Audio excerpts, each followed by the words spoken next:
forever. Lively, isn't it? The town is abuzz. Everyone eager to meet with our friends from the moon.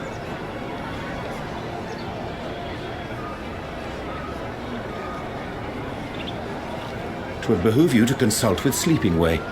As our moon's pilot, his advice should be most pertinent. I'm impressed. Truth be told, I struggle to tell one from another. No offense intended, of course. None taken. After you and your friends left Mare Elementorum, we spent no small amount of time with your Urianger. Oh, the conversations we had. He told us all about Atheris, answered our every question, no matter how trifling or trivial. Look! Every page filled to the margins with knowledge. When I first arrived, I was struck by how little I knew. It was daunting. But then I realized that, were it not for Urianger and his teachings, we'd still be stuck on the moon, gazing at your world and wondering what we've been missing.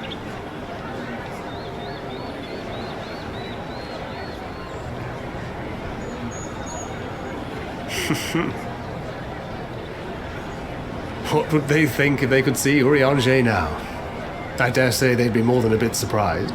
And impressed, no doubt. Master Louisoix, Minfilia, Papalimo, and not to forget.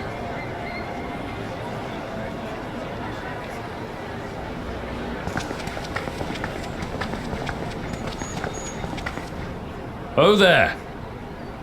Heard there was a visiting expert who we might bother with a few questions. I take it you'd be the one.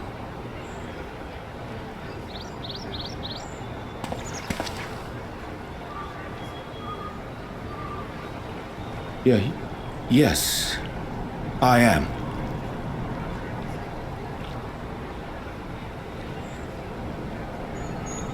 Wilson and Moenbryda, Sharlayan's foremost researchers in the field of teleportation magic, and Moenbryda's parents.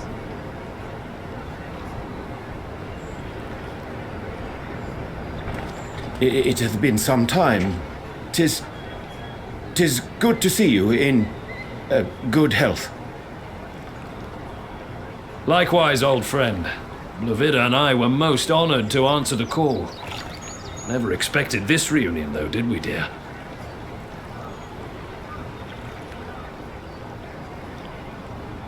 I'll say, the nerve. Sending that letter, then running off to the gods know where.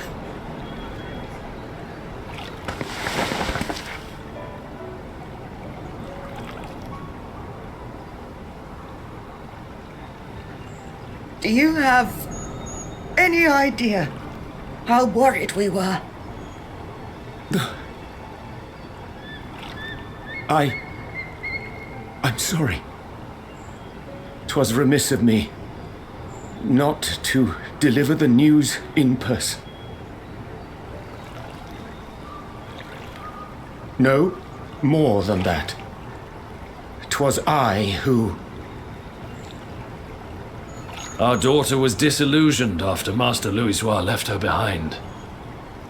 The day the Scions called upon her was the happiest I'd seen her in years. She made her every choice of her own free will. No one could have ever forced her to do otherwise. Don't blame yourself for her death. Celebrate her life. You know that's what she'd want. If there is one thing we resent you for, it was that we could not be there to mourn her with you. Reading the words you penned in that shaky hand, we must have cried as much for you as we did for her.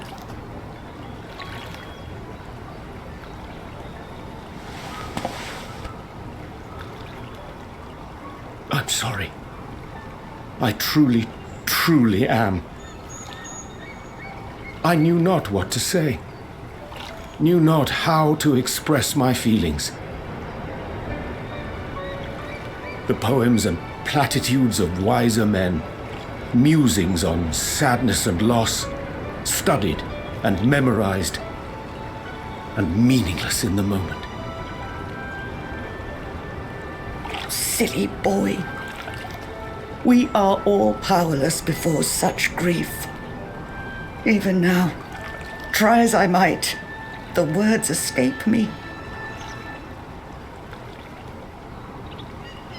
But in our hearts, we know, we always know.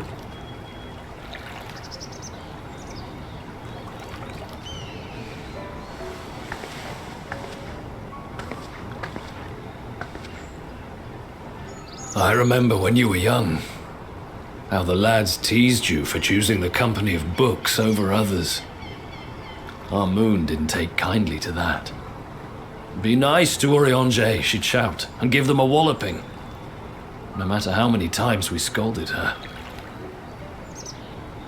So we offered a suggestion. Rather than starting fights, why don't you be the bridge between Urianger and the others? She had to mull it over for a while, arms crossed, brow furrowed in intense thought. But from that day on, she never let you be alone. She'd drag you outside to play, pepper you with endless questions, read the same books you read, all to try and understand you that much better. I'm sure it was annoying and exhausting at the time, but she only ever had the best of intentions. And look at you now, at the center of the crowd. The reason there even is a crowd, having brought these people together. You've no idea how proud we are. To see the boy, our daughter, trusted and believed in more than anyone, grow into the man she always knew he could be. I can see her in you too. Feel her. She walks with you wheresoever you go. So thank you, Urianger, for being who you are.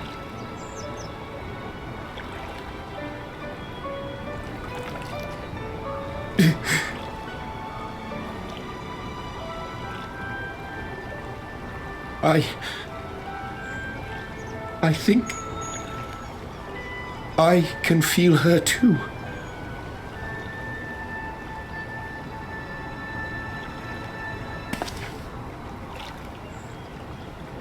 The truth of her life.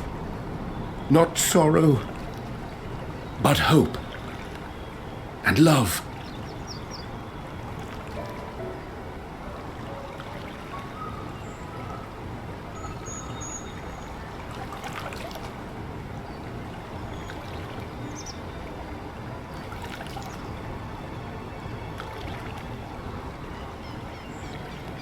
This Moenbryda, she was important to him, wasn't she?